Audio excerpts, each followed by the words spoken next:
Crossroads Media.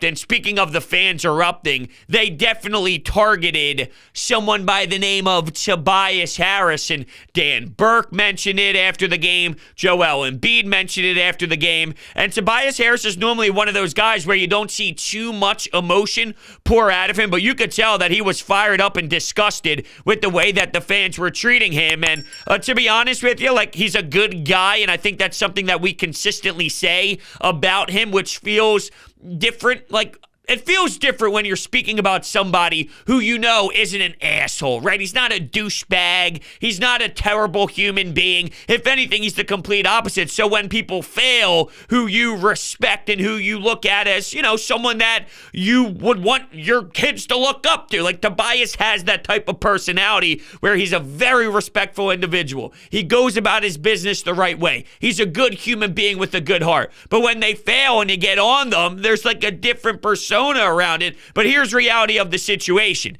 You haven't been good enough at all this season, and this is what happens. And I don't believe the fans are wrong for letting him know, because he took note of this. I look at it as this pretty much describes how this is going to be, and rightfully so. When he's missing shots and he's putting his hands up, somewhat egging on the crowd, okay, but then when you make your shot, we're cheering and we're giving you your love and we're giving you your praise, maybe a bit sarcastically, but the point is, when you do well, you'll get your cheers, and when you do piss poor, you'll get your boos. This isn't related to just one person. Nobody's pointing out and targeting Tobias Harris just to do it. You dictate this. You change the way that we feel. You playing the game of basketball at a higher rate is what really has us react. We just react, right? We're just making sounds and oohing and eyeing or booing or cheering based off of what you do. So at the end of the day, this is a controllable. You control it, Tobias Harris.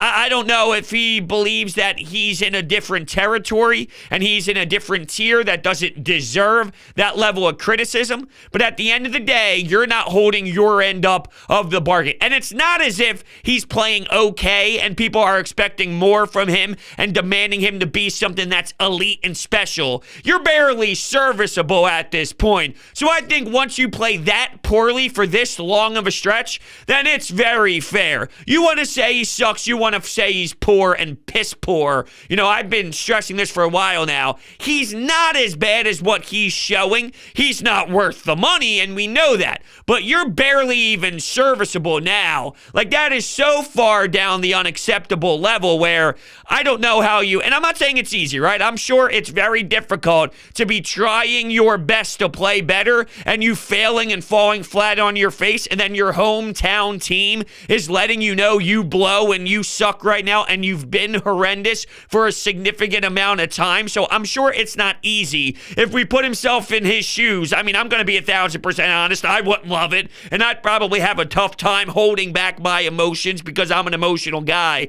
But if you're Tobias Harris, you got to look in the mirror and say there's two ways to go about this. You fight the crowd back, which never seems to work out in your favor unless you're Joel Embiid. Some guys are so damn unbelievable that they can take shots at the fans and play that game because they can back it up and support it. Joel Embiid is one of those, and it's very rare to be. Let's look at the Sixers as an example. Danny Green will never recover from those dumbass statements that he made in the past. Ben Simmons is a child, and he's afraid to just play the sport of basketball in general. Yeah, see, I don't know if this is a Doc problem anymore. Now there's Dan Burke, and Dan Burke isn't able to get to Tobias Harris, even though the message afterwards and talking to him at halftime, you know, they're trying everything that they can to somewhat smooth it down a bit, because it's clearly as intense as it's probably ever been from his angle and trying to get through this disastrous hump that he's going through right now. This is just a Tobias Harris issue at this point. You know, you can do only so much from a coaching level, but this player is just not there. Now, in games past,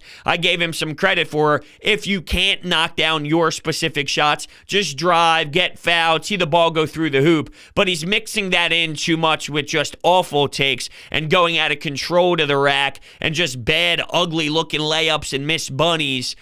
I don't know what to do at this point. Now, you talk about him not being a number 2. Oh, there's no doubt about it, he's not a 2. But he's not playing like a 2, which he was last year, where we all yelled that he should have been an all-star. He's not playing like a number 3. Hell, he's not playing like a number 4. He's playing like a bench player. He really is. That's where he's at this point, and that's just totally unacceptable. He's a bench guy, and I don't even know if it's even at the top of bench players right now. So that's why we're on him as much as we're on him, and I think he needs to realize that. We all have times where we just crack, and maybe that's an eye-opening experience for him. You know, I'm sure this is probably one of the most intense versions of adversity that has ever hit someone like Tobias Harris. So maybe this is sort of a wake-up call where, you know, you just realize when he's self-assessing tonight, when he's laying in bed and he's thinking about the game, when he's watching film, when he sees his reaction, he goes, that's not me. I'm out of character right now.